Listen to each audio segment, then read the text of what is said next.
어제 청소년 후르츠 칵테일 초청 잔치가 있었는데 재밌었습니다. 우리 한 13명 아이들이 왔는데 대부분 이제 교회 다니는 애들도 있고 다니지 않은 애들도 있고 이렇게 와서 게임도 하고 잘 먹고 그리고 지겨운 강의도 듣고 그래서 잘 놀다 갔습니다. 아마 계속하면 계속 올 것 같은 친구들이 많았습니다. 그래서 이제 1년에 한 4차례 정도 친구들 초청해서 다양한 방식으로 좀 복음을 전해 봐야 되겠다 이런 생각을 했습니다. 애들이 관심이 없는 것 같았는데 그래도 한 달도 미처 되지 않았는데 이렇게 제 친구들 오라고 막 초청해가지고 이렇게 데리고 왔었어요. 그래서 너무 기특하고 얘들이 그래도 공동체를 사랑하는 마음이 있구나. 또 몇몇 아이들은 우리 교회를 꼭 보여주고 싶었대요. 그래가지고 지들은 계속 떠들고 안 듣고 그러거든요. 그런데 우리 교회 같은 교회를 다녀야 된다고 그러면서 애들 데리고 와서 또 같이 듣기도 하고 그랬습니다. 참 제가 조금 더 잘 준비되어 있었으면 좋았을 텐데 강의안을 준비했는데 도저히 강의할 분위기가 아니라 가지고 질문을 받고 대답을 했는데 아까 질문 수준 보셨죠? 내가 늘 듣던 질문이 아니고 너무나도 깊이 있는 질문들을 해줘가지고 숨이 턱턱 막히면 이걸 어떻게 풀어가지? 이런 시간들이었습니다. 어쨌든 참 재밌었고 좋았습니다. 네, 오늘은 히브리서 2장인데 이렇게도 귀중한 구원이라는 제목으로 여러분과 함께 얘기를 나누도록 하겠습니다. 오늘 본문은 좀 주해를 중심으로 해서 이제 나중에 적용을 할 텐데요. 이 본문을 이제 어떻게 봐야 될지 주해 해석을 같이 한번 해보도록 하겠습니다. 먼저는 1절에 보시면 1절에서 4절은 제일 마지막에 다룰 건데요. 이제 이 구절은 삽입절이기 때문입니다. 1장과 2장을 이어주는 삽입절이라서 1장의 결론이기도 하고 2장의 결론이기도 한 결론이 될 수도 있는 그런 절이 1절에서 4절의 내용입니다. 그 2장 5절을 보시면 하나님께서는 지금 우리가 말하는 장차 올 세상을 천사들의 지배 아래 두신 것이 아닙니다로 시작합니다. 이 장차 올 세상은 여러분 무엇을 말하겠습니까? 여러분이 아마 잘 아시겠지만 장차 우리가 들어가게 될 완성된 하나님의 나라를 의미합니다. 아시다시피 이 하나님의 나라는 하나님이 약속하신 그리스도가 오심으로 이미 왔습니다. 그리고 오고 있습니다. 그리고 언젠가 그 완전한 모습, 그 완전한 영광을 우리에게 드러내게 될 것입니다.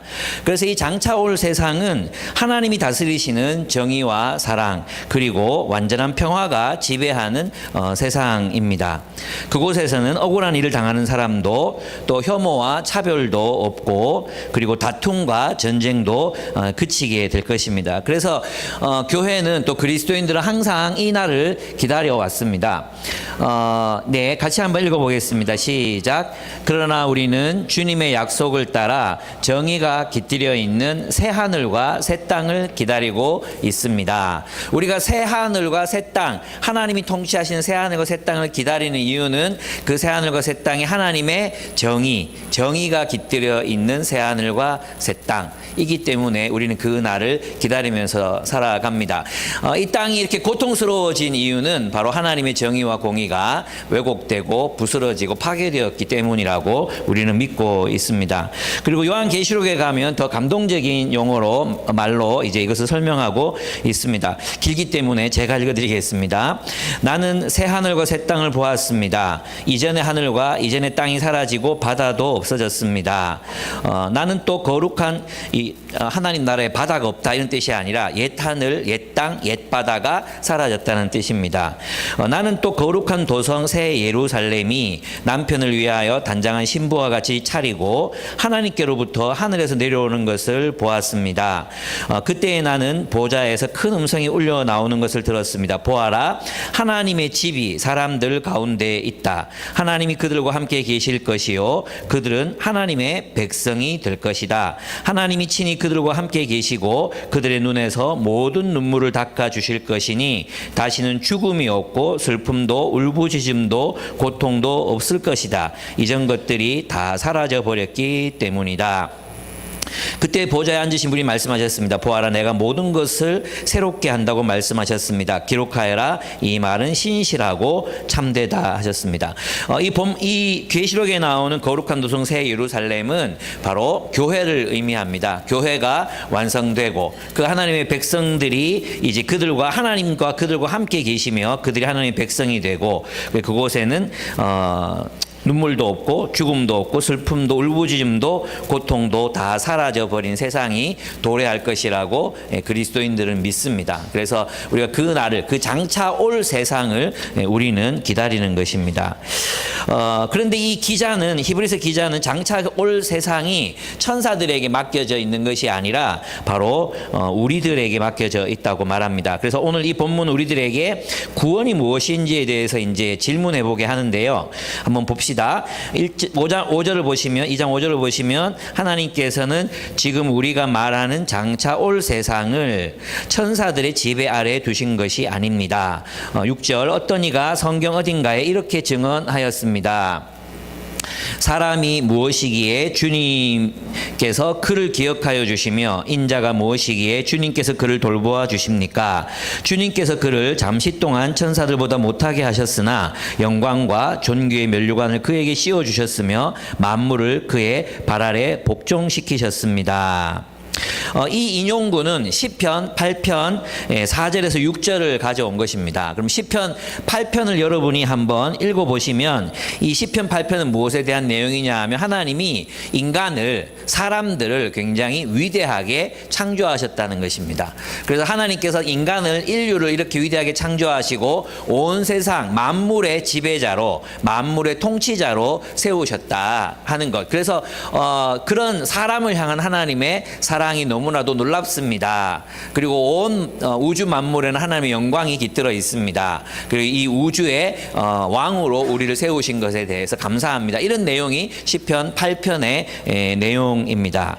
그래서 이제 이 시편 8편 4절에서 6절을 보면 하나님께서는 사람에게 온 세상을 다스릴 권세를 주셨다는 것입니다. 그래서 시편, 이 원래 본문에서는 이 사람과 인자는 누구를 말하는 거예요? 사람들을 말하는 것이죠. 사람들. 하나님이 창조하신 사람들을 일컬어 사람과 인자라고 표현했습니다.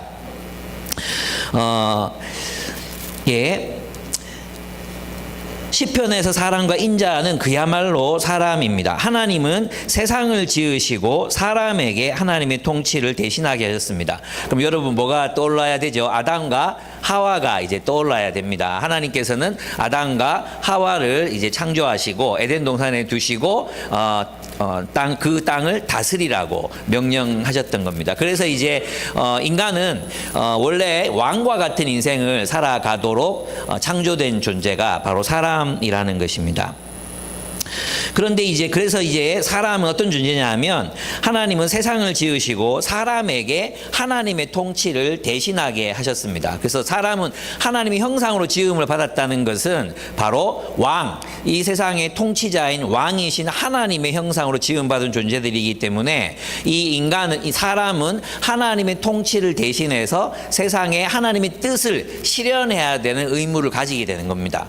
그래, 하나님의 형상으로 지음받은 존재가 이 땅에서 다스리라는 것은 자기 마음대로, 자기 욕망대로 온 세상을 지배하고 이용하고 착취하라는 뜻이 아니라 하나님의 뜻대로 하나님의 통치를 실현하면서 살아라. 하나님의 뜻을 온 세상에, 온 우주 만물이 실현하면서 살아라. 하나님의 창조를 계승해라. 하나님의 통치를 대신해라. 이렇게 인간을 세우셨다는 뜻이 하나님의 형상이라는 뜻이라고 할 수 있습니다. 그렇습니다. 그러니까 그런데 어떻게 됐습니까? 이제 8절을 봅시다. 8절을 보시면 만물을 그의 발 아래 복종시키셨습니다. 하나님께서 만물을 사람에게 복종시키심으로써 그에게 복종하지 않는 것이라고는 아무것도 없게 하신 것입니다. 그러나 지금 우리가 보기로는 아직도 만물이 다 그에게 복종하고 있는 것은 아닙니다라고 얘기했어요. 왜 이렇게 됐습니까? 원래는 아담과 하와가 창조됐을 때는 만물이 그들의 통치 아래 있었거든요. 그죠? 그런데 인간이 타락하잖아요. 인간 스스로가 하나님이 됩니다.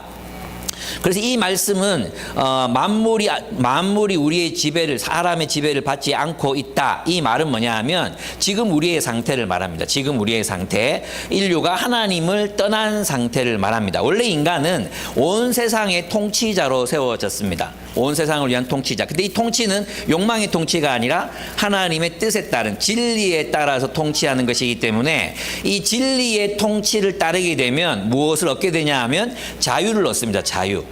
진리를 따라 세상을 지배하면서 살아간다는 것, 세상을 통치하면서 산다는 것은 곧 그에게 자유가 있다는 것을 말해요. 근데 인간이 스스로 하나님을 떠나잖아. 하나님의 뜻을 떠나서 자신의 욕망으로 세계를 이용하고 착취하고 지배하려고 하게 되었습니다. 그 결과 어떻게 됩니까? 인간은 하나님이 주신 자유를 상실하게 됩니다. 그래서 무엇의 노예가 되느냐 하면 사탄과 죄와 사망의 노예가 되었다고 하는 것이 성경의 선언입니다. 그렇습니다. 우리는 온 세상에 하나님의 통치를 실현할 왕, 진짜 이 왕적인 삶을 살아가는 사람이 구약 성경에 나오죠. 누구였습니까? 다윗이었습니다. 다윗. 우린 다윗이 왜 참된 왕이라고 합니까? 그가 진짜 왕 같은 삶을 살았잖아요. 어떻게 왕 같은 인생을 살았어요? 하나님의 통치를 실현했기 때문이에요. 하나님이 다스리시는 나라, 그 정의와 공의로 나라를 세우고 백성들을 말씀으로 먹이고 잘 다스리고 보호하고 양육했잖아요. 그게 왕적인 왕업을 잘 실행한 사람이 다윗이었는데, 중요한 건 뭐냐면 우리가 그런 존재로 창조됐지만 오히려 우리는 탐욕을 따라가다가 스스로 하나님이 되려고 하다가 하나님 버리고 스스로 주인이 되고 스스로 세상의 중심이 되려고 하다가 그만 죄의 노예, 죽음의 노예, 세상의 노예로 전락하고 말았다는 것입니다. 이제 인간은 죄와 이기심과 탐욕과 폭력이 가득한 세상을 벗어날 수 없는 존재로 타락하고 말았던 것입니다.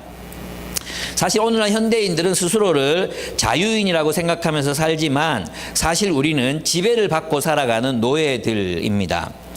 거짓의 노예, 얼마나 많은 사람들이 진실, 사실 혹은 진리가 아닌 거짓말에 유혹당하고 또 거짓을 진실로 믿고 살아가고 있는지 모릅니다. 정말 너무나도 많은 사람들이 거짓에 매여 있습니다. 중독의 노예, 탐욕의 노예, 세상의 노예, 돈의 노예, 인정 욕구의 노예, 비교의식의 노예, 폭력의 노예, 권력의 노예, 심지어 오해의 노예, 자기 마음의 상처의 노예. 우리는 자유로운 것 같아 보이지만 정말 거짓과 위선과 오해와 편견과 우리 안에 좁아터진 마음과 그죠? 포기할 줄 모르는 욕심과 자존심, 인정욕구, 이런 것들에 온통 매여서 살아가고 있는 꼭두각시 같은 자유를 잃어버린 그런 인생을 우리는 살아가고 있다는 것이 성경의 선언입니다. 그런 우리를 주님은 해방하러 오셨다는 거죠. 9절을 한번 보시겠습니다. 9절. 예수께서 다만 잠시 동안 천사들보다 낮아지셔서 죽음의 고난을 당하심으로써 영광과 존귀의 면류관을 받아 쓰신 것을 우리가 봅니다. 그는 하나님의 은혜로 모든 사람을 위하여 죽음을 맛보셔야 했습니다.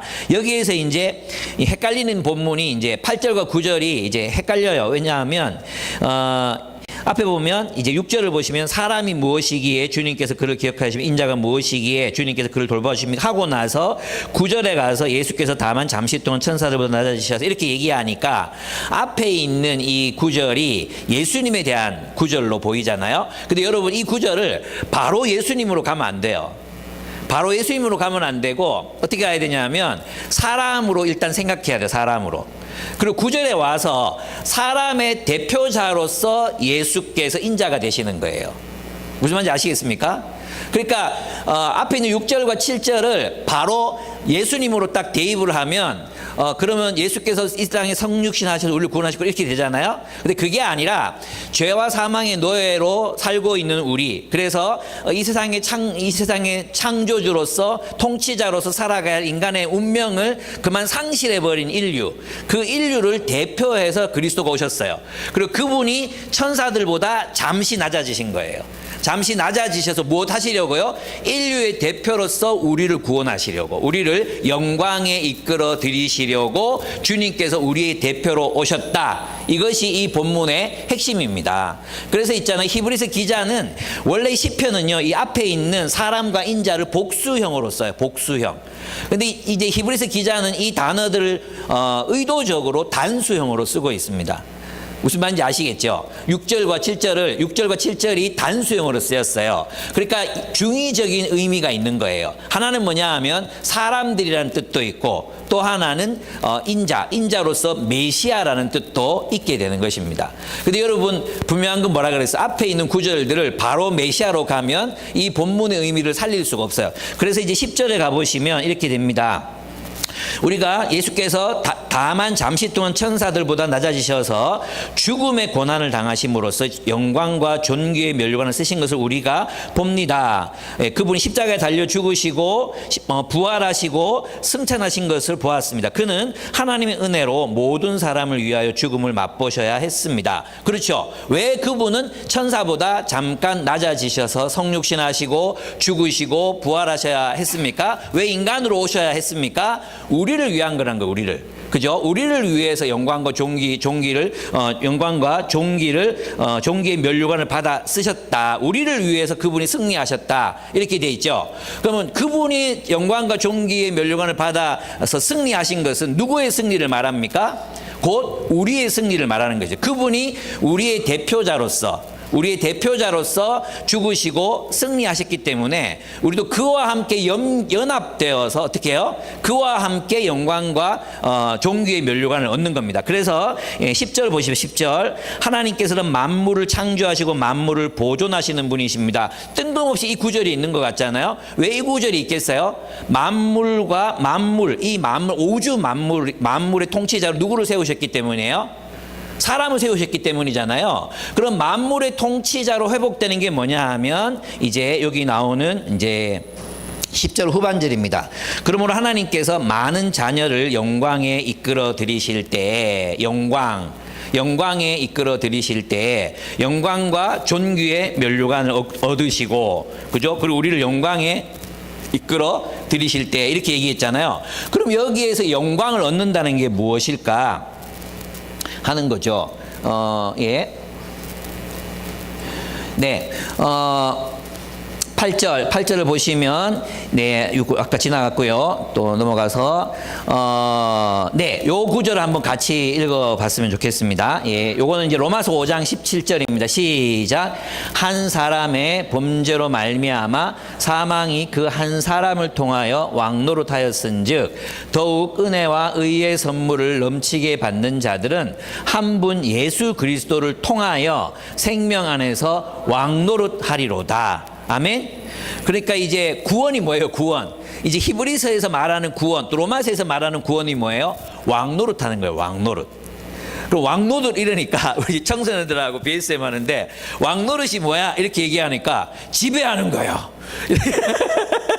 아니야. 그 지배하다가 인간이 망했잖아. 그게 아니야. 이때 왕노릇은 예수님께서 왕노릇 하신 것처럼 왕노릇 한다는 뜻이야. 이렇게 얘기해 줬어요. 여러분 무슨 뜻인지 지금 이해가 되시죠? 근데 신천지라는 이단 있잖아요. 신천지에서는 이 왕노릇을 실제로 지배한다라는 의미로 사용을 해요. 근데 예수님의 뜻에 대해서 전혀 모르고 있는 좀 무식한 그런 이야기라고 할 수 있습니다. 그러면 이제 한번 넘어가 보겠습니다. 9절을 한번 보겠습니다. 네, 9절을 보시면 예수께서 다만 잠시 동안 천사들보다 낮아지셔서 죽음의 고난을 당하심으로써 영광과 존귀의 면류관을 받아 쓰신 것을 우리가 봅니다. 그는 하나님의 은혜로 모든 사람을 위하여 죽음을 맛보셔야 했습니다. 여기 보면 그는 하나님의 은혜로 죽음을 맛보셔야 했습니다. 이렇게 돼 있는 것처럼 번역이 되어 있어요. 그죠? 이 번역에 오해가 있을 수 있는데 마치 하나님이 예수님을 죽이신 것이 예수에게 하나님의 은혜가 된 것처럼 번역이 되어 있잖아요. 하나님의 은혜로 죽이셨다 이렇게 되어 있으니까. 예, 근데 개역개정을 보면 하나님의 은혜로 말미암아 모든 사람을 위하여 죽음을 맛보려 하심이라. 그분의 죽으심이 우리를 위해서 은혜가 된다는 거예요. 그분의 죽으심이 우리를 위한 은혜다. 그러면 그게 무엇인가 하는 거. 그것이 무엇인가? 잠시 동안 천사들보다 낮아지셔서라는 말은 예수님의 성육신을 가리킵니다. 그는 본래 하나님이셨지만 육신을 입고 세상으로 오셔서 우리와 같이 되셨어요. 그리고 죽음의 고난을 당하심으로써 영광과 존귀의 멸류관을 받아 쓰신 것이라고 말씀하고 있습니다. 예수께서 성육신 하시고 죽음의 고난을 당하시고 영광과 존귀의 멸류관을 받으신 것은 바로 우리를 위한 것입니다. 그는 우리의 대표자로서 세상에 대해서 죽으시고 하나님을 향해 살아나셔서 영광과 존귀를 회복하셨습니다. 그러면 영광과 존귀의 멸류관을 받았다는 게 무슨 뜻인가? 멸류관을 언제 받습니까? 두 종류가 있어요. 두 종류. 그죠? 첫째는 승리했을 때 멸류관을 받습니다. 승리했을 때. 또 두 번째는 왕이 됐을 때 멸류관을 받습니다. 왕. 그래서 이 두 가지 의미가 이제 영광과 존귀의 멸류관이라는 것에 포함되어 있습니다. 첫째는 바로 그가 죄와 사탄에 대해서 승리하셨음을 말합니다. 그분은 죽으심으로 죄와 사탄에 대해서 이기셨다고 말해요. 참 그죠? 이 죄와 사탄, 죽음에 대해서 승리하려면 어떻게 죽음을 죽여야 되잖아요. 죽음에 대해서 승리하려면 어떻게 해야 돼요? 죽음을 죽여야 되잖아요. 죽음을. 그럼 어떻게 죽음을 죽일 수 있겠어요? 그죠? 예. 그래서 예수 그리스도의 죽으심과 부활을 통해 죽음을 맞이하게 됩니다. 여러분, 악은 악으로 갚을 때 악이 번성해요. 보네포가 얘기했듯이 악은 악으로 갚을 때, 또 볼프가 얘기했듯이 악은 악으로 우리가 악에 대적할 때, 악을 악으로 갚으려고 할 때 악이 커지는 거죠. 악이 막 번성하게 됩니다. 그렇습니다. 그래서 그리스도는 예수 그리스도께서는 악에 대한 악의 보복을 끊어내십니다. 십자가에 달려 죽으시고 그들을 용서해 버리십니다. 그럴 때 악은 더 이상 순환하지 못하고 더 이상 이제 성장하지 못하고 악은 소멸하게 되어 있습니다. 악의 지배는 불능 상태에 빠지게 됩니다. 그렇습니다. 그는 십자가에서 죽으심으로 세상의 악을 폭로하셨고 세상의 모든 죄와 악을 그 한 몸에 받아서 그와 함께 그 모든 세상의 죄와 악을 한 몸에 끌어안고 죽음의 심년으로 끌고 들어가셔서 악의 지배를 끝장내 버리셨습니다. 둘째, 하나님은 고난으로서 예수님을 그리스도로 인정하셨습니다. 영광과 존귀의 멸류관을 쓰셨다는 말은 예수께서 우리를 위해서 죽으심으로 이 예수가 진짜 메시아다라는 걸 인정하셨다는 뜻이에요. 이 메시아가 진짜 메시아다. 다른 메시아도 어떻게 했습니까? 정복하고 지배해서 하나님 나라를 이루려고 했잖아요. 그 메시아들은 가짜고 우리를 위해서 죽으시고 십자가의 도로 하나님의 나라를 세우려고 한 이 예수가, 이 섬김의 도가, 이 사랑의 희생이 바로 진정한 메시아됨을 말해준다. 그래서 주님께서 그를 메시아로 인정하셨습니다. 이렇게 얘기하는 거죠. 그가 부활하셔서 하나님의 인정을 받고 승천하심으로 하나님의 왕권을 계승했다. 이것이 이제 히브리서 기자의 말이라고 할 수 있습니다. 하나님은 고난으로서 예수님을 그리스도로 인정하시고 그를 왕으로 삼으셨습니다. 영광과 존귀를 받으셨다는 것은 하나님 앞에서 하나님 나라의 왕으로 인정되셔서 왕위에 오르셨음을 의미합니다. 하나님은 그를 부활시키시고 하늘에 올려 하나님의 보좌 오른편에 앉히심으로 그에게 왕권을 수여하십니다. 그의 죽으심은 많은 사람의 죄를 대속하는 죽음이며 죽음에 대한 죽음을 선포하신 사건이라는 것을 인정하신 것입니다.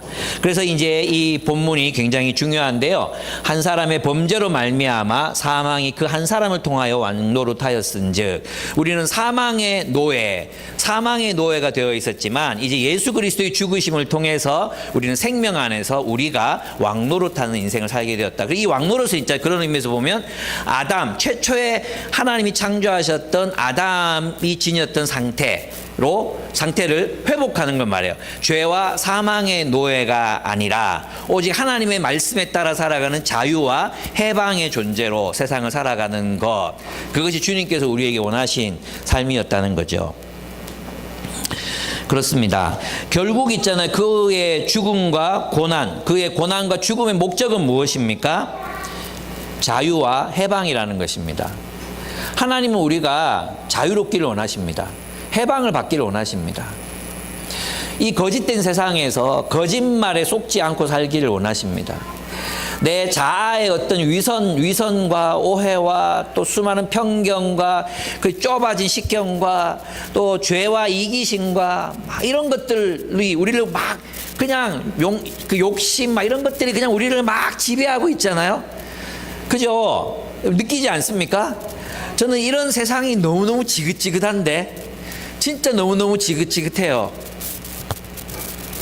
왜 우리는 진리를 따라서 진실하게 서로를 보지도 못하고 진리를 따라서 서로를 사랑하지도 못하고 용서할 줄도 모르고 자기가 받았다고 받은 그 상처들을 해결해 낼 줄도 모르고 세상이 시키는 대로 세상이 원하는 대로 세상 사람들이 다 가는 방향대로 그렇게 살고 있으면서도 그 끝이 사망인 걸 알면서도 우리는 마치 노예들처럼 족쇄를 끌고 쇠고랑에 차인 채로 그렇게 우리 인생을 살아가고 있지 않습니까? 저는 자신을 볼 때 내가 맺고 있는 관계들을 볼 때 그런 게 너무 많은데 언제 나는 정말 예수 그리스도처럼 그렇게 빛이 될 수 있을까? 내 안에 있는 모든 어둠을 몰아내고 밝게 사람들을 사랑할 수 있을까?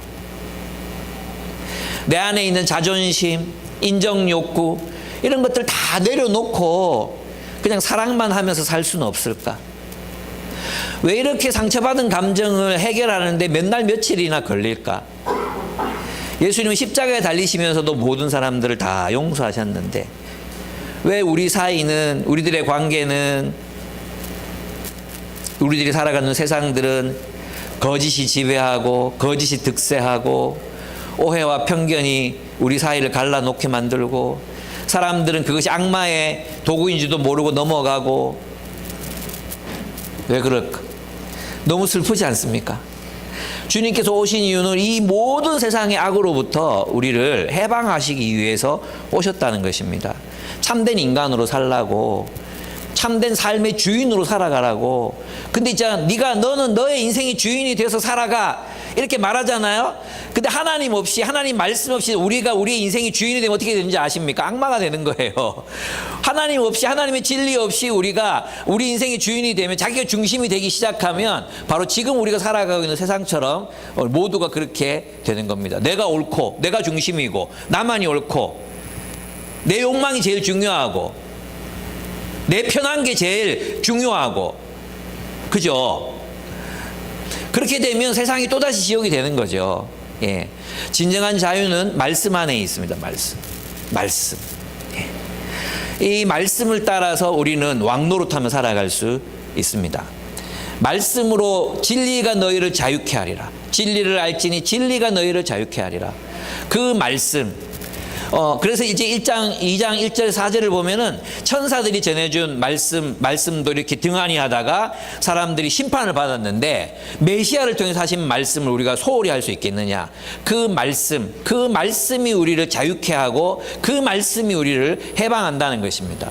우리가 있잖아요. 하나님의 말씀 안으로 노예가 되는 게 아니에요. 오히려 하나님 말씀을 버리면 우리는 세상의 노예가 될 수밖에 없습니다. 세상이 시키는 대로 할 수밖에 없어요. 예, 거짓에 따라서 우리의 삶이 조종당할 수밖에 없어요. 예. 여러분 어떻습니까? 여러분, 우리는 과연 주님이 말씀하시는 대로 우리 히브리서의 독자들은 이제 다시 노예가 되는 삶으로 돌아가기 직전이었습니다. 다시 노예가 되는 삶으로 돌아가기 직전. 박해가 너무 심하고 예수님 믿고 사는 게 너무 어렵고 하니까 세상 사람들 사는 대로, 남들 사는 대로 편하게 고난받지 않고 그렇게 살아가고 싶었습니다. 그런 그들에게 히브리서 기자는 말하고 있는 것입니다. 너희는 다시 돌아가지 말아라. 주님께서 우리를 자유케 하시려고, 너희를 자유케 하려고 너희를 불러내었다. 왜 다시 애굽으로 돌아가려고 하느냐? 왜 다시 바벨론으로 돌아가려고 하느냐? 왜 다시 유대로, 왜 다시 로마로 우리에게 메시아가 있다. 우리는 진정한 자유인이다. 진정으로 해방된 삶을 살아라. 너희의 이기심으로부터, 아집으로부터, 편견으로부터, 세상적인 가치관으로부터 자유롭게 살아라. 그렇게 우리에게 말씀하고 계시는 것입니다. 그렇습니다. 그러면 그분의 고난과 죽음의 목적은 바로 무엇이었습니까? 자유와 해방이었어요. 그 삶은 어떤 삶입니까? 왕노릇하는 삶인 거죠. 왕노릇하는 삶. 예. 아담에게 주어졌던 말씀을 따라 사는 삶. 생육하고 번성하라. 다스려라. 그리고 왕노릇이 뭘까요? 왕노릇. 여러분 있잖아요. 에덴 동산에서 이제 아담과 하와가 해야 됐던 일이 뭐예요? 이 동산을 경작하라. 경작. 그리고 지켜라 그랬죠. 이게 왕업의 본질이에요. 왕은 있잖아요. 지배하는 게 아니에요. 지배하는 왕은 세상 왕이에요. 폭군들이 하는 짓이죠. 진정한 왕, 우리 하나님 왕, 메시아 왕 어떤 왕이냐 하면 경작하라. 이 경작이 뭐냐 하면 양육하다 이런 뜻이 있어요. 키우다, 세우다 이런 뜻이 있어요. 왕은 어떤 삶을 사느냐 하면 돌보고 세우고 키우는 거예요. 누구를요? 공동체를. 그죠? 그래서 왕적인 삶을 살아가는 사람들 누구냐 하면 다른 사람들, 타인들을 잘 돌보고 말씀으로 세우고 양육하고 그들이 함께 서로 살아갈 수 있도록 평화롭게 살아갈 수 있도록 리더십을 발휘하고 그 공동체를 잘 세워가는 사람이 바로 왕 같은 인생을 사는 거죠. 그 다음에 그게 이제 양육이잖아요. 또 지켜라 그랬죠. 지켜라. 지켜라는 보호해라는 거예요. 보호해라. 보호하고 지키고 이들을 이제 돌보는 거죠. 그것이 바로 왕업입니다. 그 진짜 왕은 어떤 사람입니까? 백성들을 잘 돌보는 사람이잖아요. 잘 돌보고 외적으로부터 지켜내고 그 공동체를 정말 평화롭게 샬롬의 공동체로 번성하게 하는 사람이 왕이잖아요. 그죠? 그리고 이 왕은 어떤 명령을 받습니까? 하나님의 창조를 계승해서 문화를 생육하고 번성하라, 땅을 정복하라 했잖아요. 하나님의 문화를 번성케 하는 사람들인 거죠. 그래서 우리에게는 하나님의 창조, 여러분 우리가 이 삶은요 다른 게 아니에요. 인간답게 사는 거, 인간답게. 그냥 자유롭게 인간답게 세상에 지배당하지 말고 세상 가운데에서도 내가 하나님의 뜻을 쫓아서 자유롭게 살아가는 삶을 말하는 하나님 말씀 붙들고 있잖아요. 자유롭게 이웃을 사랑하고. 이 말은 무엇입니까? 누가 나를 오해하든 동 말든 동 누가 나를 질투하든 동 말든 동 내가 인정을 받든지 못 받든지 그죠? 다른 사람들은 큰 집을 사고 어디로 이사를 가든지 말든지 이런 것들은 우리에게 중요한 것이 아니야. 오직 우리는 주의 말씀을 따라 자유롭게 하나님 말씀 따라 사랑하며 사는 삶, 사랑을 위해서 자유롭게 사는 삶, 그 삶이 바로 우리에게 주어진 왕과 같은 인생이라는 것입니다. 그리고 여러분들에게 주어진 일터, 여러분들이 갖고 있는 재능, 은사를 따라서 하나님의 창조를 계승하는 것입니다. 뭔가를 만들어내는 거죠. 예. 새로운 관계도 만들어내고 새로운 작품도 만들어내고 글도 쓰고 시도 쓰고 예술작품도 만들고 뭔가를 해내는 것입니다. 하나님 나라 기업도 만들어내고 이런 것들이 주님께서 우리를 부르신 목적이라고 할 수 있습니다. 그래서 이제 그분께서 죽으심으로 고난을 당하심 우리에게 주신 것 5가지가 있습니다. 그것들 한번 살펴보도록 하겠습니다. 첫째, 영광에 들어가게 하셨다 그럽니다. 영광. 하나님의 자녀들을 영광에 들어가게 하시기 위함입니다. 그는 구원의 창시자로서 우리를 영광으로 인도하시기 위해 성육신하심으로 고난을 받으셨다고 말합니다.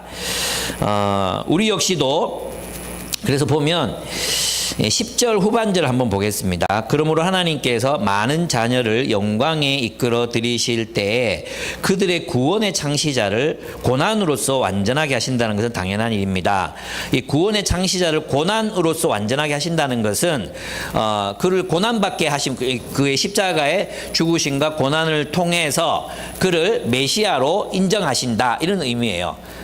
이거는 그분이 불완전한데 완전하게 되어간다 이런 의미가 아니고 그분을 완전한 제사장, 완전한 왕으로 세우신다 이런 의미예요. 고난을 통과한 메시아를 완전한 왕으로 인정하신다 이런 의미가 있습니다.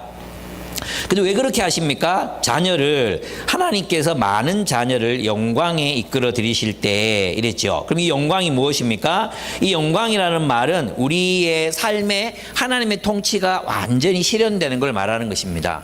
그렇죠. 우리의 인격, 우리의 성품, 우리의 가치관, 우리의 모든 삶 속에 하나님의 통치가 온전히 임하는 것. 하나님의 통치를 따라 살아가는 삶이 바로 영광입니다.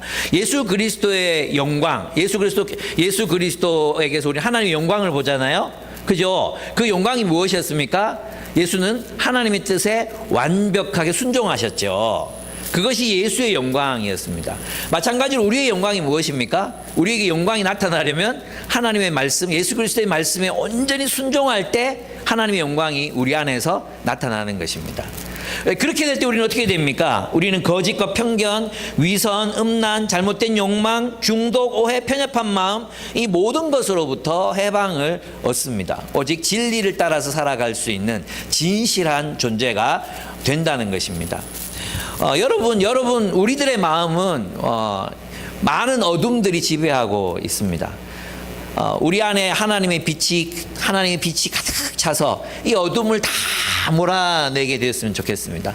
그날이 속히 왔으면 좋겠습니다. 여러분이 그래서 완전케 되었으면 좋겠어요. 근데 그게 무엇을 통해 이루어진다고요? 고난을 통해서 이루어진다고 얘기해요. 여러분 있잖아요. 참 피하고 싶잖아요. 피하고 싶은데 고난을 통해서 이게 이루어진대요. 고난. 어려움이 오잖아요. 그 어려움을 우리가 잘 견뎌내야 합니다. 여러분 저는 있잖아요. 이 고난을 통해서 두 가지 가능성이 있어요. 하나는 고난을 받잖아요. 강팍해질 수 있어요. 고난이 오면 자꾸 강팍해지는 사람들이 있어요. 또 고난이 오면 이것을 가지고 이것을 디딤돌 삼아서 성장하는 사람들이 있습니다. 여러분 어디에 가깝습니까? 고난이 오면 오히려 퇴보하고 뒤로 물러나고 침륜에 빠집니까?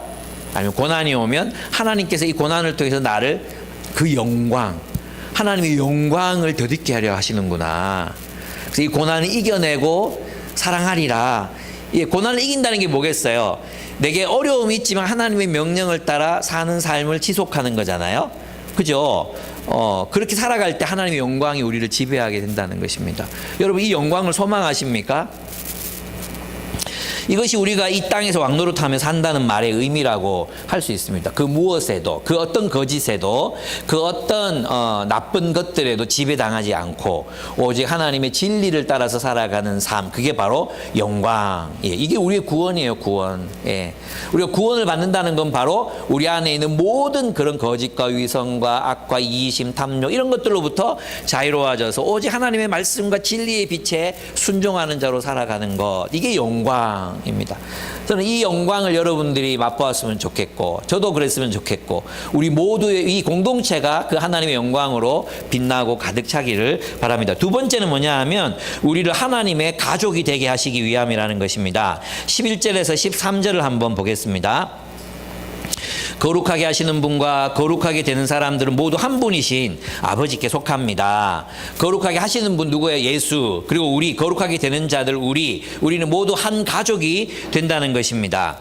아버지께 속합니다. 그래서 한 분이신 아버지께 속하니까 우리는 누구예요? 예수님은 우리의 큰형님.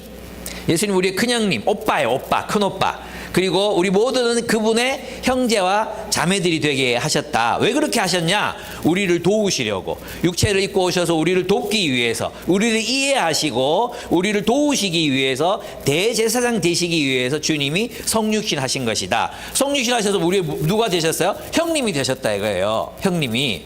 예.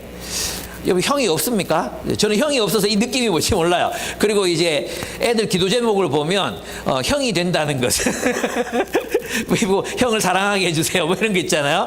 저 못된 형을 사랑해 이런 기도들이 많거든요. 동생 사랑하게 해주세요 이런 기도들이 많은데 옛날에 이제 큰 형님이 있으면 든든하잖아, 그죠? 그것처럼 이것은 우리가 예수님과 함께 하나님의 가족이 된다, 새로운 가족이 된다, 이런 의미입니다. 여러분 노예로 살다가 해방을 받으려면 어떻게 됩니까? 나를 노예로 삼은 집단에서부터 탈출해야 되잖아요. 그리고 나를 노예로 보지 않는 새로운 공동체로 들어가서 그들과 새로운 관계를 맺을 때 비로소 노예 해방이 일어나는 거거든요. 맞죠? 근데 있잖아요. 미국에서 법적으로만 흑인들 앞으로 노예가 아니다 이렇게 했다고 해서 흑인들이 노예 상태로부터 해방이 됐습니까? 그 사회 자체가 아직도 그들을 노예로 여기고 있었기 때문에 여전히 노예였잖아요. 그래서 진정한 해방은 있잖아요. 새로운 공동체를 반드시 필수적으로 요구한다는 겁니다. 그래서 이 교회 하나님께서 진정한 하나님 아버지가 되시고 새로운 공동체, 여기서는 세상의 가치가 아니라 하나님 나라의 가치로 서로를 사랑하고 노예를 노예로 보지 않는 세상의 가치들, 세상의 뭐 위계 질서들, 세상의 어떤 계급들, 이런 것들을 다 무력화시킬 수 있는 그런 새로운 공동체만이 우리를 진정으로 자유롭게 할 수 있거든요. 그죠? 예, 그래서 진짜 새로운 공동체 안에서 자신의 가능성을 다 발휘하고 또 자신의 잠재력을 그래서 있잖아요. 위축되면 안 돼. 여러분, 교회라는 공동체는 있잖아요. 가난하다고 와서, 저는 최근에 이제 한 보도를 읽었는데, 미국에서 종교는 사치품이 되어가고 있대요. 무슨 뜻인지 아십니까? 미국에서 종교를 가진, 특별히 개신교, 뭐 가톨릭 이런 신앙을 가진 사람들 찾아보면 상류층, 가정이 있는, 이혼하지 않은, 자녀가 있는, 가정을 이루고 있는 중산층 이상의 사람들이 종교를 가지고 교회를 다닌대요. 예. 어쩌면 기독교 신앙을 가졌기 때문에 그런 삶을 사는지도 모르죠. 그죠? 그러면서 점점 교회가 가난하고 소외된 사람들이 접근하기 어려운 곳이 되고 있다고 썼어요. 저는 다 동의하지는 않아요. 다 동의하지는 않습니다. 그러나 만약 우리 교회가 한국 교회가 사람들이 자기가 가난하다고 주눅들게 하고 못 배웠다고 주눅들고 위축들게 하는 그런 공동체가 되면 안 되잖아요. 그래서 우리는 서로를 진짜 진심으로 서로를 사랑하고 대하고 정말 본질 그 자체 하나님의 형상으로 서로를 대우할 줄 아는 법을 배워야 합니다. 여러분, 우리가 서로를 그렇게 대하는 법을 배워야 합니다. 그래서 이곳에 와서 우리는 돈 있는 사람이 없으니까 다행이지, 그죠? 뭐 우쭐하거나 또 이것 때문에 위축되거나 또 뭐 사회적인 어떤 지위나 이런 것 때문에 사람들이 나를 어떻게 볼까 이렇게 생각하는 공동체 교회가 아니죠. 우리는 그런 공동체가 아니에요. 괜찮아요. 여러분 있는 모습 그대로 오세요. 예, 세상에서 여러분이 무엇이든지 상관없어요. 여러분 다 존귀한 하나님의 자녀고 하나님의 백성이고 하나님이 귀하다고 하시는 하나님이 아들의 생명을 바쳐서 사랑하신 존재들이 바로 여러분이에요. 그래서 우리는 서로를 그렇게 대해야 되는 거죠. 서로를 그렇게 사랑하고 그렇게 존귀하게 여겨야 되는 것입니다. 목사라고 나 무시하지 말고 미안합니다. 이런 농담을 하지 않는 게 좋겠는데, 세 번째입니다. 세 번째 예수님은 죽으심으로 사탄을 멸하시고 14절 15절입니다.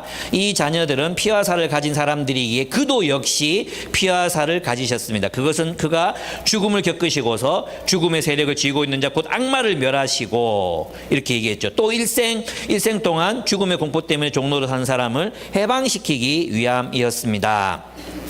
이렇게 말씀하고 계십니다. 그는 인간의 대표로서 우리를 대신해 죽으심으로 사탄의 지배를 무력하게 하셨습니다. 사탄은 죽음과 죄와 사망의 권세로 우리를 장악하고 있었습니다. 자신의 소유라고 주장하고 있었습니다. 여러분, 이것은 출애굽의 이미지가 떠올려져야 합니다. 출애굽에서 6월절 어린 양의 죽음으로 히브리인들이 이집트의 파라오의 권세로부터 해방을 얻습니다. 6월절 어린 양이 죽음으로 이스라엘 백성들은 보호를 받죠. 그죠? 원래는 다 죽어야 돼. 세상은 다 하나님 앞에 심판받아야 돼. 그런데 6월절 어린 양이 대신의 죽음으로 그들은 해방을 받아서 광야로 나가서 하나님 나라가 됩니다. 이게 뭐예요? 죽음의 권세를 멸하셨다, 이런 뜻입니다. 그래서 예수께서 죽으셨다는 것은 우리가 세상에 대해서 죽었다는 뜻입니다. 예수께서 우리를 위해 죽으신 예수를 믿는다는 것은 우리가 예수와 함께 세상에 대해서 죽었다는 뜻입니다. 왜 죽었습니까? 하나님 나라 백성으로 살려고 죽은 거예요.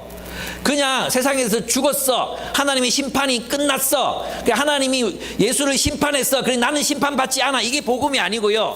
예수와 함께 죽음을 맞았어. 그러니까 우리는 생명으로 살아갈 수 있어. 아담처럼 살 수 있어. 제2의 아담. 예수처럼 살 수 있어. 예수처럼 우리가 이제는 자유롭게 사랑하며 살 수 있어. 뭐 세상이 나를 직장에서 내가 정의를 행하고 공의를 따라 살고 사람을 사랑한다고 손해보고 또 불이익을 당하고 사람들이 나를 왕따시키고 이런 일을 겪는다고 우리 죽지 않아. 하나님께서 우리로 하여금 우리가 세상의 소유가 아니라 자신의 소유로 삼으셨어. 우리의 운명을 하나님께 달린 거야. 내가 세상에서 어떻게 머리를 쓰고 꾀를 내고 어떤 방법들을 가지고 내가 살아가는 게 아니라 하나님의 뜻대로 살 때 하나님께서 우리를 지키시고 돌보시고 보호하시는 하나님 의지에서 사는 사람들이 이제 그리스도인인 거예요. 여러분, 하나님을 의지해서 사는 이게 해방이에요. 해방. 하나님이 그래서 죽음을 두려워하는 우리들을 해방하셨다는 거예요. 해방하셨다. 죽음이 두려워서, 세상에서 죽는 게 두려워서 의롭게 살지 못하고 정의를 선택하지 못하고 또 나눔을 선택하지 못하고 오직 자기만을 위해서 살아가는 인생을 우리는 포기한 것입니다. 진정한 해방은 바로 하나님 의지하며 살아갈 때 진정한 해방이 우리에게 오는 것입니다. 하나님 의지해라. 너그 붙들지 말고 너 그 자신의 능력, 그때 하나님이 주신 건데 그걸로 우쭐대지도 말고 그거 의지하고 그렇게 살지 말고 하나님이 너희 책임진다니까. 하나님이 죽으라 하면 죽으면 되잖아. 뭐가 그래 겁나는데. 하나님 선택하고 살아라. 하나님 붙들고 살아라. 하나님 의지하고 살아라. 주님이 우리에게 말씀하십니다. 이것이 세상 사람들하고 좋은 관계를 맺지 말아라 이런 뜻이 아니라는 거 아시죠? 예, 그들과 좋은 관계 맺어야 됩니다. 때로는 부탁도 해야 됩니다. 또 그들도 우리에게 부탁하고 이렇게 할 수 있어. 우리 세상 속에서 사니까. 그 모든 관계들 속에 기준이 있어야 된다는 거죠. 하나님의 말씀 따라 살아라. 하나님 말씀이 아닌 건 거들떠도 보지 마라. 그걸로 네가 이거 해주면 내가 건물 하나 줄게 유혹이 되지만 절대로 그렇게 하지 말아라. 하나님이 우리를 책임지고 돌보신다는 겁니다. 저는 여러분의 삶을 보면 그것을 느낍니다. 하나님을 선택했을 때 하나님께서 여러분들의 인생을 정말 형통한 길로 인도해 가셨던 것을 저는 봅니다. 여러분, 그 하나님을 믿는 신앙, 그걸 놓지 마시고 하나님을 의지하고 살아가신 여러분들이 되시기를 바랍니다. 네 번째입니다. 네 번째, 하나님 나라입니다. 하나님 나라를 살아가면 16절 한번 보겠습니다. 사실 주님께서는 천사들을 도와주시는 것이 아니라 아브라함의 자손들을 도와주십니다. 이렇게 얘기했죠. 그러면 아브라함의 자손이라는 말에 포함된 게 뭐예요? 내가 너로 그 권속과 자손들에게 여호와의 도를 지켜 의와 공도를 행하는 백성이 되게 하려 하시며 그랬죠. 그러니까 뭘 도와준다는 거예요? 아브라함의 후손들이 우리를 의와 공의를, 정의와 공의를 따라 살아갈 수 있도록 돕는다는 뜻이죠. 그죠? 하나님이 아브라함을 어떻게 도와요? 아브라함의 후손들을 어떻게 도와요? 하나님 왜 도와요? 왜 도와요? 하나님 뜻대로 사는 걸 돕는다는 뜻이에요. 맞아요? 지금 제 얘기 듣고 있습니까? 맞습니까? 그러니까 여러분, 두려워하지 말라는 거예요. 나는 믿음이 없어서, 나는 능력이 없어서, 나는 지혜가 없어서 하나님 뜻대로 살기가 너무 어려워요. 괜찮아요. 주님이 도와준다 그랬어요. 하나님이 천사들 도우려고 하는 게 아니라 여러분을 돕기 위해서 예수께서 성육신 하셨다는 거예요. 여러분을 돕기 위해서. 그러니까 있잖아요. 기도해야 돼요. 기도. 여러분이 인생에 장애물이 탁 막아서고 도저히 넘을 수 없는 것 같은 산과 같은 그런 장벽들이 내 앞에 탁 다가오고 도저히 내 힘으로는 도저히 이거는 타협하지 않고는 안 되겠다는 생각들, 그런 위험들이 우리들에게 있을 때 우리는 주님을 딱 선택해야 되는 거예요. 주님을. 그러면 주님께서 넘어가게 하십니다. 주님이 승리하게 하실 것입니다. 예. 주님이 도우신다 그러잖아요. 뭘 아브라함의 자손인 우리를 도우려 하심이라. 우리를 도우세요. 우리가 하나님의 뜻대로 살아갈 수 있도록 하나님께서 도우신다는 것입니다. 그래서 포기하지 마라. 지금 히브리서 독자들이 계속해서 고난받고 있잖아요. 또 심각한 고난이 다가오고 있잖아요. 얼마나 두려웠겠어요. 근데 너희는 하나님 백성답게 살기를 포기하지 마라. 무슨 말이겠어요? 우상 숭배하지 마라. 황제 숭배하지 마라. 그들이 너희 밥줄 끊어간다고 협박할 거다. 그들이 너는 나와 장사할 수 없다고 협박할 거다. 너희들의 밥줄을 끊어놓겠다고 협박할 거다. 포기하지 마라. 하나님이 도우신다. 하나님이 너희들과 함께 하신다. 어떻게 됐습니까? 초대교회가 다 멸망하고 없어졌습니까? 하나님이 그들을 지키시고 돌보셨습니다. 여러분, 자녀들이 말을 안 듣고 사춘기고 교회 안 가고 싶다 하고 막 이런 일도 생기죠. 여러분의 가정에서. 정상적인 겁니다. 그죠? 죄인이잖아요. 나는 사춘기 애들이 교회 나오는 게 신기해. 오히려 정말 나는 기특해요. 그래 교회 앉아 있잖아요. 그게 너무 기특해요. 왜냐하면 야, 저 사춘기 애들이 진짜 뭐 왜 저렇게, 여러분은 애들 교회 안 나온다고 안 때리잖아요. 교회 안 와서 씩 좀 맞아야 되겠다. 때렸어요? 안 때리죠. 여러분 물 부어본 적 있습니까? 교회 안 가서 구중물 막 붓고 그래봤 적 있습니까? 예, 우리 때는 다 그렇게 교회를 나갔거든요. 그리고 헌금 띠먹고 전자오락하고 우리 이랬거든요. 근데 얘들 그렇지 않잖아요. 예, 헌금도 한번 확인해 보세요. 딴 데 쓰고 있을지도 몰라요. 예. 그때 우리가 진짜 내가 할 수 없는 것 같을 때, 내가 할 수 없는, 내가 넘을 수 없는 장벽을 느낄 때는 어떻게 하셔야 되는지 아십니까? 기도해야 돼요. 왜 자꾸 꾀를 쓰려고 해요? 여러분 뜻대로 안 된다니까? 사람 마음을 우리가 어떻게 돌려요? 안 돼요. 뭐 해야 돼? 기도해요. 기도. 하나님 의지하시라고. 하나님 금식하며 기도하시라고. 하나님 붙들라고. 왜 자꾸 자기 힘으로 하려고 그래? 안 되는데. 내 힘으로 사람을 어떻게 바꿔? 여러분의 힘으로 누구 바꿔본 적 있어요? 예, 여러분 우리 자매님들, 여러분들의 그 10년 20년의 결혼 생활을 통해서 남편 바꿨습니까? 여러분을 통해서? 안 바꿨잖아. 인정하자. 이제 인정. 뭘로 바꿔야 돼? 이제 기도하세요. 기도. 하나님, 우리 안 해본 거 있죠? 안 해본 거. 무릎 꿇고 하나님 앞에 기도하는 거, 하나님만 붙드는 거. 그거 안 해봤잖아. 그거 합시다. 그거. 예, 우리 서로에게. 예. 그렇습니다. 하나님은 주님께서는 천사들을 도와주시는 것이 아니라 아브라함의 자손들을 도와주십니다 하셨습니다. 그렇습니다. 이 예수를 따라서 우리는 주님의 길을 걸을 수 있습니다. 정의와 공의의 삶을 살아갈 수 있고 사랑을 포기하지 않고 살아갈 수 있습니다. 마지막입니다. 이제 주님께서 유혹을 이기는 삶입니다. 대제사장이 되셔서, 그죠? 17절을 보시면 그러므로 그는 모든 점에서 형제 자매들과 같아지셔야만 했습니다. 그것은 그가 하나님 앞에서 자비롭고 성실한 대제사장이 되심으로써 백성의 죄를 대신 갚으시기 위한 것입니다. 했죠? 그는 몸소 시험을 받아서 고난을 당하셨으므로 시험을 받는 사람들을 도우실 수 있습니다. 이랬어요. 그러니까 그분이 대제사장이 되신 이유가 뭐예요? 그분이 우리를 시험받는 유혹받는 우리를 돕기 위해서 성육신 하셨다는 거예요. 그래서 주님은 우리가 유혹받을 때 알아요. 그게 참 얘 참 힘들겠구나. 이 녀석 이거 참 넘어가기 어렵겠구나. 또 넘어지겠구나. 그래, 얘는 이 부분에 약하지. 이거 다 알아요. 모르시는 분이 아니에요. 여러분이 넘어졌을 때 이 새끼, 그래, 요 새끼, 누구 넘어졌다, 요거. 내가 또 회초리 좀 들어야지. 이런 가학 성향의 그런 하나님이 아니십니다. 주님 우리가 넘어질 때 아십니다. 그래, 너 이 부분 약하잖아. 내가 안다. 나도, 이명박이 누구 보면서 나도 좀 아는데 이게 아니고, 나도 사람으로 살아봐서 아는데 힘들더라. 그래, 너희가 나도 어려웠는데 너희는 얼마나 어렵겠냐. 나도 안다. 그러니까 괜찮아. 넘어졌을 때 해야 되는 게 뭐예요?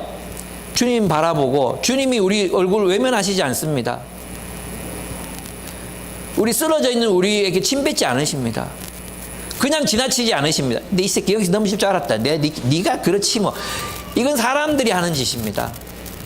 예수님은 우리의 대제사장이 되십니다. 우리가 넘어질 때도 우리 일으키시고, 야, 같이 가자. 여기서 넘어지면 안 되잖아. 여기 쓰러져 있으면 안 돼. 내가 일으켜줄게. 같이 가자. 힘내라. 그래, 이쯤 내가 너 쓰러질 줄 알았어. 너 이 문제로 너 넘어질 줄 알았어. 같이 가자. 포기하지 마. 예, 그런 분이 우리 주님이십니다. 여러분 옛날에 왜 미식축구로 기독교 영화 만든 거 아시죠? 그죠? 자주 얘기 드렸는데, 자기는 절대로 누군가를 얻고 몇 야드 이상 못 간다고 믿는, 자기들 꼴찌밖에 할 수 없다고 믿었던 한 팀이 팀이 있었거든요. 근데 코치가 와서 맨날 아침마다 기도하고 큐티하고 그러면서 이제 팀을 운영하는 코치가 왔어요. 그래서 거기 힘 제일 센 놈한테 너 이게 몇 야드 갈 수 있어 하니까 3분의 1쯤 갈 수 있대.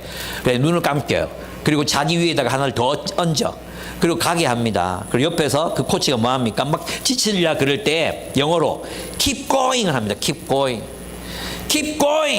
keep going 막 다리 막 덜덜덜 떨면서 막 가요. 이러는데 keep going 조금만들 영어로 조금만들 영어로 모르겠어요. keep going을 막 수백 번을 외칩니다.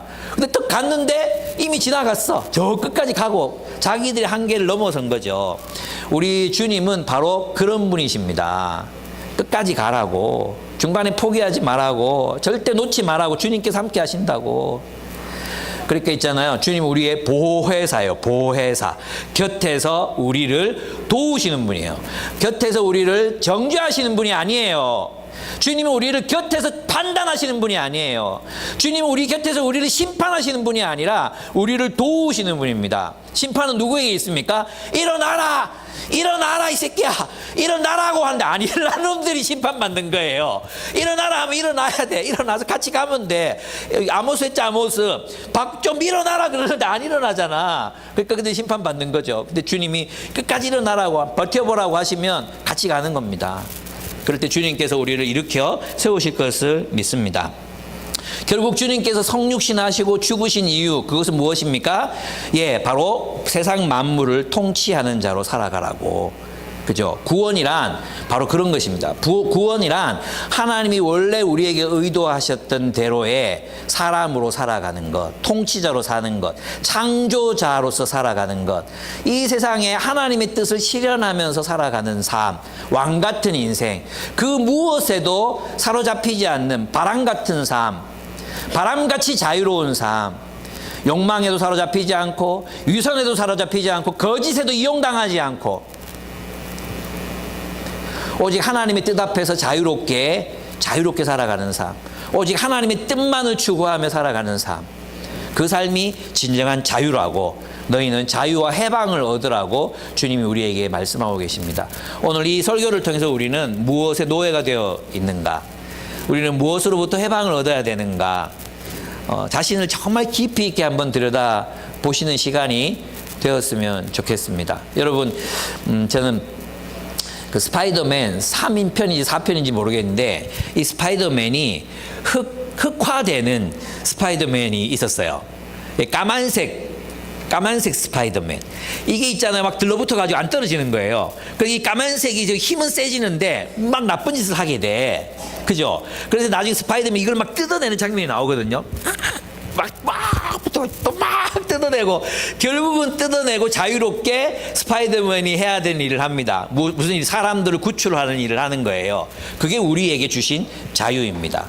사람들을 돌보라고, 사랑하라고, 너만을 위해 살지 말라고, 탐욕의 노예가 되지 말라고, 오해 때문에 혹은 탐욕 때문에, 이기심 때문에, 거짓 때문에 누군가를 사랑하기를 포기하지 말라고, 끝까지 사랑하라고 주님이 우리에게 말씀하십니다. 우리 자유롭게 살아가셨으면 좋겠습니다. 한번 기도하겠습니다. 이렇게도 귀중한 구원을 우리에게 주셨습니다. 그렇습니다. 하물며 우리가 이렇게도 귀중한 구원을 소홀히 하고서야 어떻게 그 갚음을 피할 수 있겠습니까? 이 구원은 주님께서 처음에 말씀하신 것이요, 그것을 들은 사람들이 우리에게 확증하여 준 것입니다.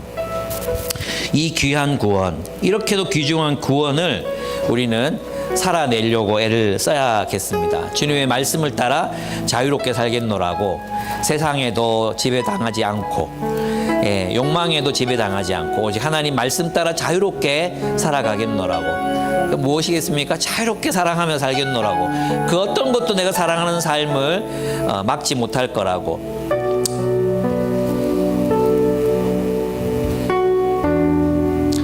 상처도 그 삶을 막을 수 없고, 사람들이 나를 인정하지 않아도 그 삶을 막을 수 없고, 세상의 거짓도 그것을 막을 수 없고, 이 세상의 거대한 조류들과 유행도 그 삶을 막을 수 없습니다. 오늘 우리 이 시간 나는 자유롭게 살겠노라고 하나님 앞에 결단합시다. 오직 진리에만 순종함으로 자유롭게 살겠노라고. 오직 말씀. 어제 청소년 후르츠 칵테일 초청 잔치가 있었는데 재밌었습니다. 우리